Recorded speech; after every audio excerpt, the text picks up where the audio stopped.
Bom, pessoal, antes de falar das testes de hipótese, eu quero chamar a atenção para alguns aspectos aqui, meio que como revisão e como também um complemento de algumas coisas, tá? Então, vamos pensar bem aqui no seguinte: considere que você tem uma amostra estatística que ela tem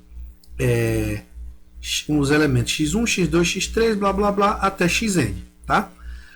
A média é dada por isso aqui. E a gente comentou o quê? Que a média, ela retira um grau de liberdade, né? Porque quando eu conheço a média, o somatório desses desvios aqui, eles não estando ao quadrado, né? Se eu faço o somatório dos desvios, isso dá zero, né? Então significa o quê? Que livremente flutuam n-1 parcelas, né? Então a última, ela é sempre determinada, porque é o que falta para dar zero. A gente já comentou isso. Então, por isso que esse denominador aqui é n-1, a considerar esses graus de liberdade, né? Bom, vamos focar bem aqui um instante nesse numerador aqui, esse numerador. Observe o seguinte, ele corresponde aqui a o desvio ao quadrado, né? Se eu desenvolver esse quadrado aqui, eu vou ter o quê? Quadrado do primeiro menos duas vezes o primeiro vezes o segundo mais o quadrado do segundo. Agora eu vou aplicar o somatório aqui, aqui e aqui nessas parcelas, né? Então vai ficar assim, o somatório vai ficar assim, o somatório de xi ao quadrado, esse meu x está horrível, né?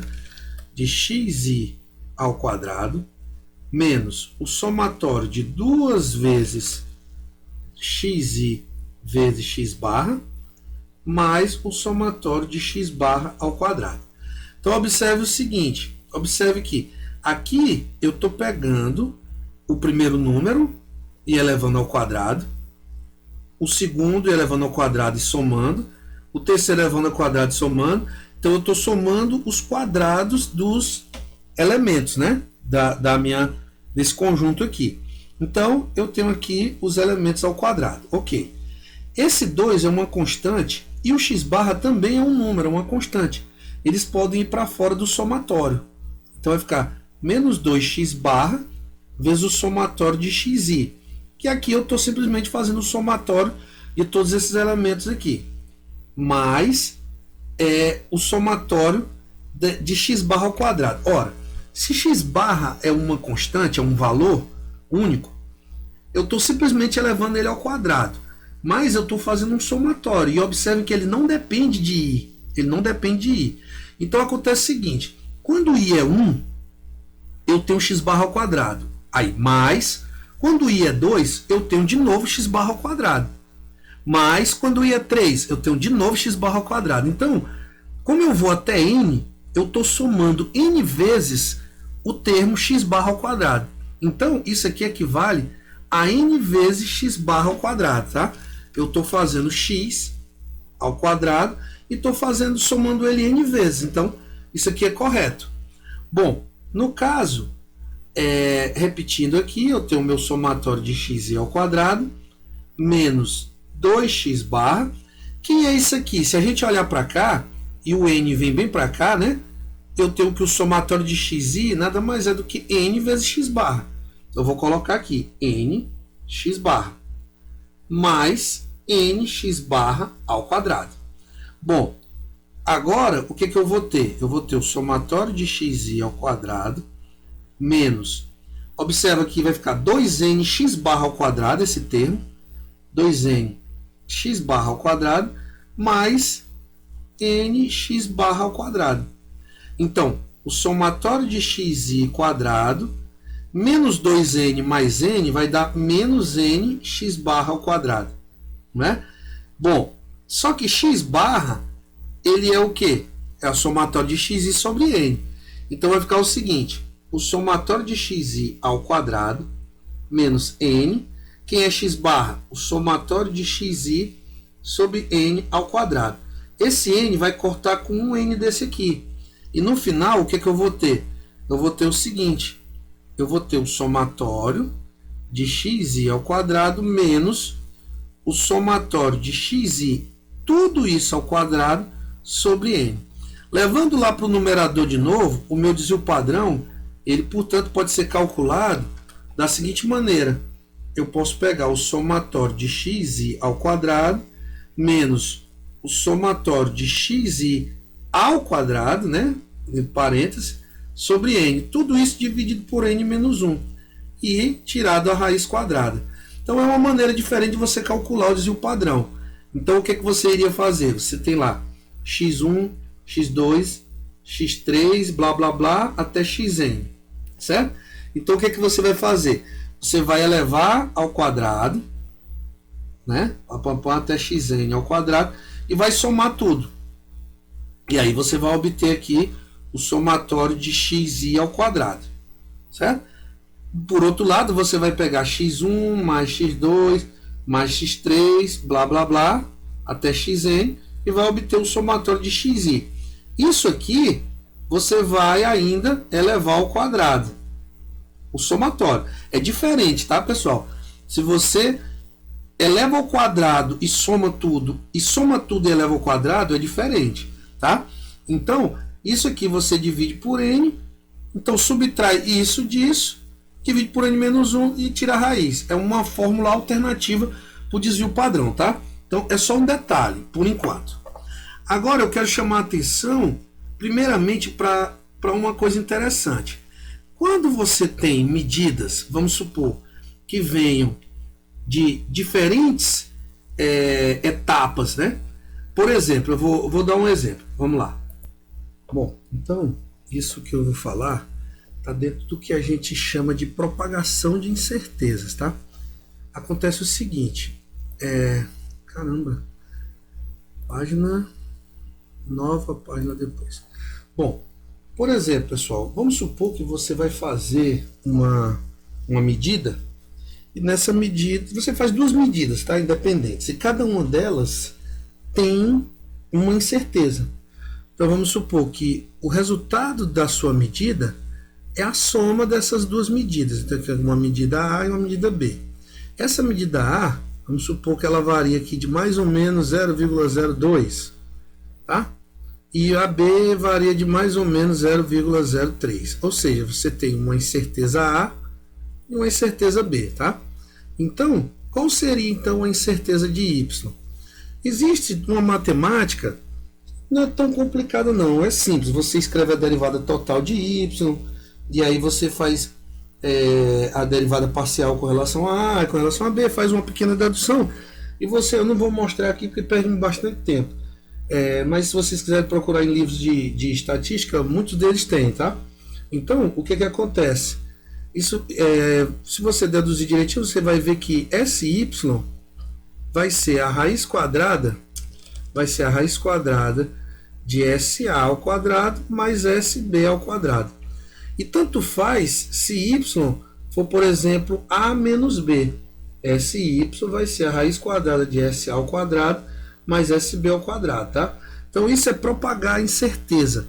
Então eu vou pegar aqui no caso, SY vai ser a raiz de 0,02 ao quadrado mais 0,03 ao quadrado. Então o resultado disso vai te dar uma incerteza, né? Que um número, sei lá, um número K, e aí o seu Y ele vai ter incerteza mais ou menos K, tá?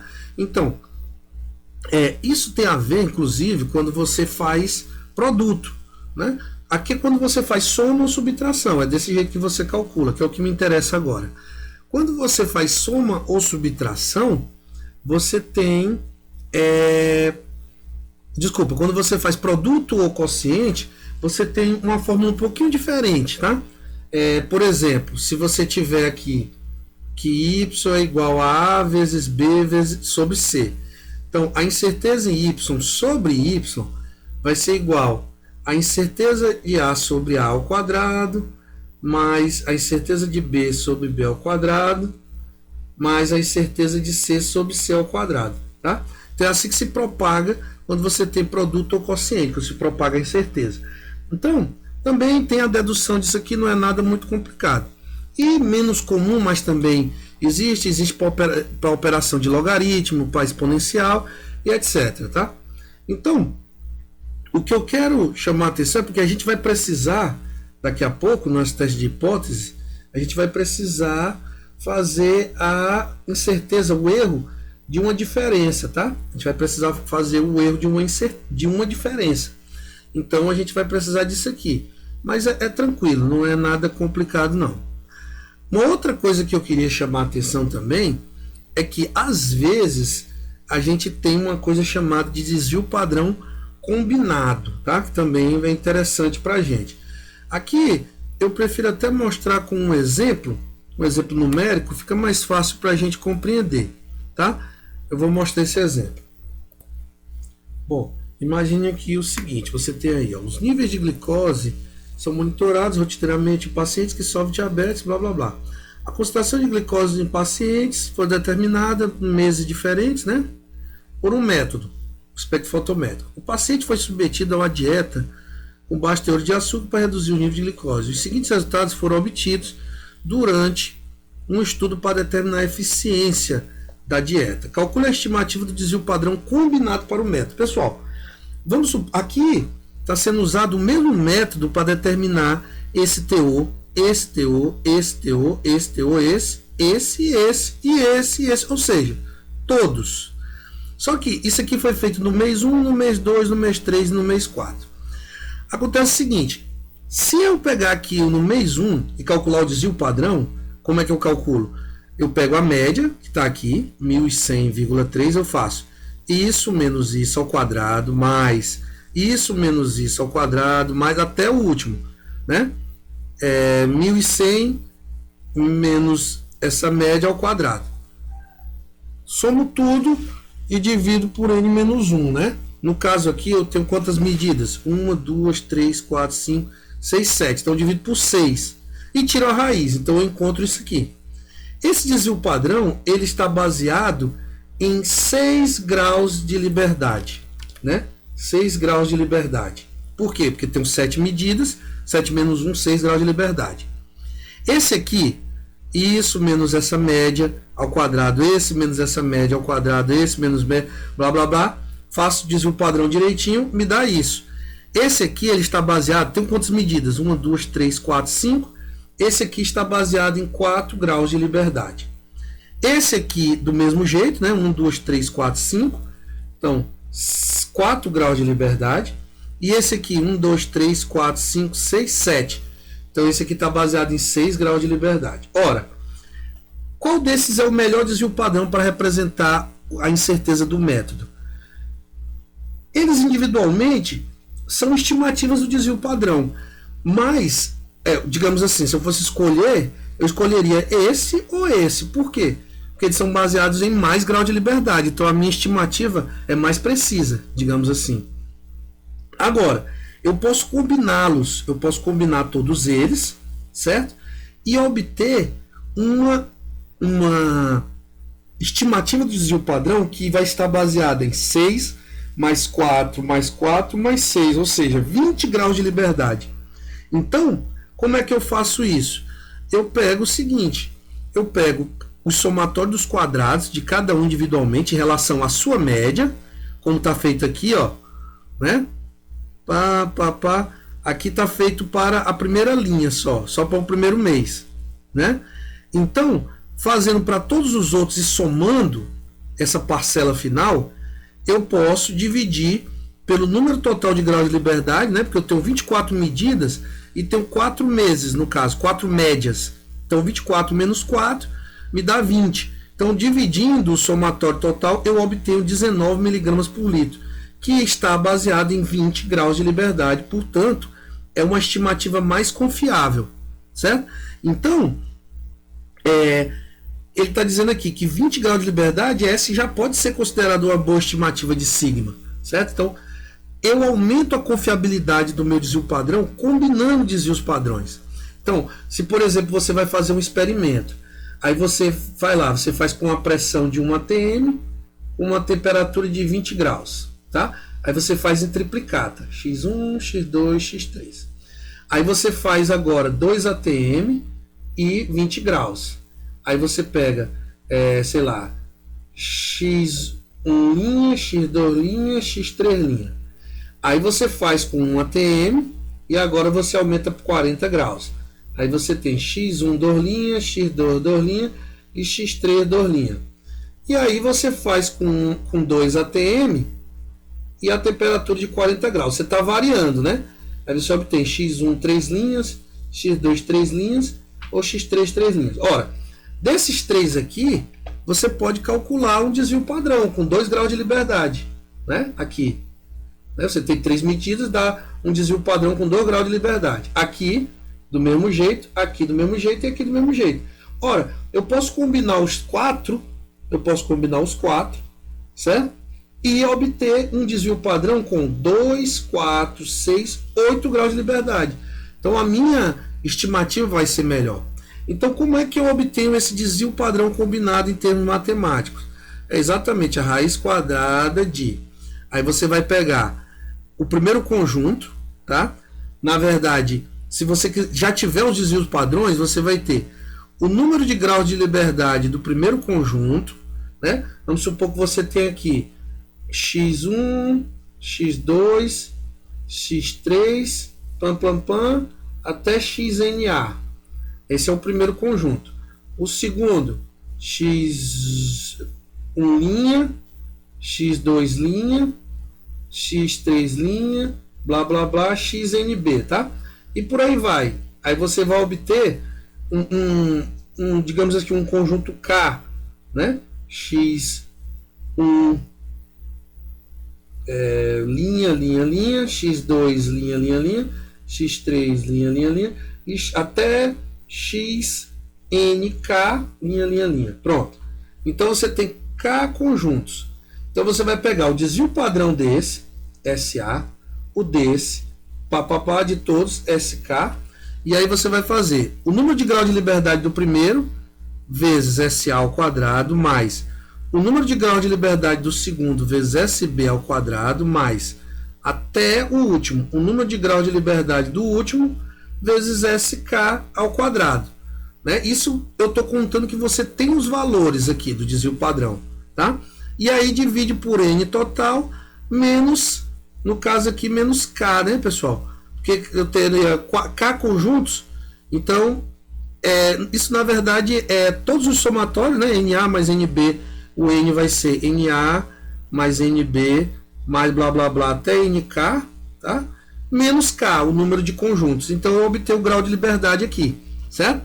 Então, essa é a fórmula para você calcular o desvio padrão combinado. Ou ainda, você pode, né, no caso, usar o seguinte, que o desvio padrão combinado vai ser a raiz quadrada, aí o somatório do primeiro conjunto, né, xi menos x barra a ao quadrado, mais o somatório de xi linha menos xb ao quadrado, mais o somatório de xi linha menos xk ao quadrado. Então você está somando todas aquelas parcelas referentes à média de cada conjunto. Aqui é barra e aqui é barra, porque é a média. E divide pelo número de grau de liberdade, n menos k. Então, você obtém isso aqui. Observem que esse numerador é exatamente igual a esse. Tá? Esse numerador é exatamente igual a esse. E aí você obtém, desculpe aí a equação toda torta. E aí você obtém o desvio padrão combinado. Então, por que é interessante o desvio padrão combinado? Exatamente porque eu obtenho melhores estimativas do desvio padrão populacional. Então, quando for possível fazer, a gente faz. Né? No caso aqui, observe que eu dei um exemplo de uma espécie de planejamento experimental, né? Que você variou a pressão e a temperatura e estudou 2 níveis em cada. Né? E aí as medidas em triplicata me ajudaram a obter uma incerteza que ela é baseada em 8 graus de liberdade. E aí eu vou poder calcular intervalos de confiança com, né, mais estreitos, e aí eu tenho como ver a significância dos efeitos de forma melhor. Vamos tratar disso mais à frente. Então, essa é a questão que eu queria mostrar para vocês de desvio padrão, essa parte, porque agora eu vou explicar para vocês como a gente faz o desvio padrão no teste, como a gente usa o teste de hipótese para um teste T de amostras independentes, tá? Teste T de amostras independentes. E vamos continuar, vou falar do pareado e também pareado. O teste Z a gente não usa. Eu estou pensando se eu mostro, se eu só cito, tá? Mas eu vou dar uns exemplos aqui para vocês de intervalos de teste de hipótese. Nesse teste de hipótese, aí eu vou passar aqui um materialzinho para vocês fazerem e me entregar junto com o material anterior, tá? Então, no próximo vídeo, esse aqui para não ficar muito longo e separar um pouco mais as coisas.